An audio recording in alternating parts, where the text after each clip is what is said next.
अस्सलाम वालेकुम सब देखने वालों को तलहा की लैब में खुश आमदीद। ये वीडियो मेरी सबसे पसंदीदा वीडियो है क्योंकि ये तजर्बा 100% कामयाब रहा।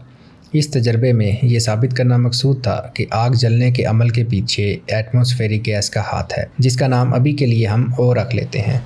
इस तजर्बे के लिए मैंने पहले एक फ्लास्क जिसमें नॉर्मल एटमॉस्फेरिक एयर मौजूद थी उसे कैंडल के ऊपर उल्टा करके रख दिया और फिर अपनी लेबॉर्ट्री में वो गैस तैयार की और उसे फ्लास्क में भरकर कैंडल पर रख दिया। एटमॉस्फेयर में ऑक्सीजन तकरीबन 21% होती है और इस्लामाबाद के लेवल पर यह मजीद कम होती है क्योंकि इस्लामाबाद सतह समंदर से काफ़ी ऊपर है। नॉर्मल एयर जिसमें एक खास गैस यानी ओ की मिकदार कम थी, इसमें आग सिर्फ 8.5 सेकंड जली, जबकि वो फ्लास्क जिसमें ये वाली गैस मुकम्मल भरी हुई थी उसमें आग 1 मिनट से ज़्यादा देर तक जली। इस खास गैस को साइंसदानों ने नाम दिया वाइटल एयर का, जिसे बाद में लेवाइजर ने बदलकर ऑक्सीजन रख दिया। वाइटल एयर यानी ज़िंदगी की हवा इसे इसलिए नाम दिया गया क्योंकि ये मालूम कर लिया गया था कि जो गैस आग जलने में मदद करती है वही सांस लेने में भी इस्तेमाल होती है।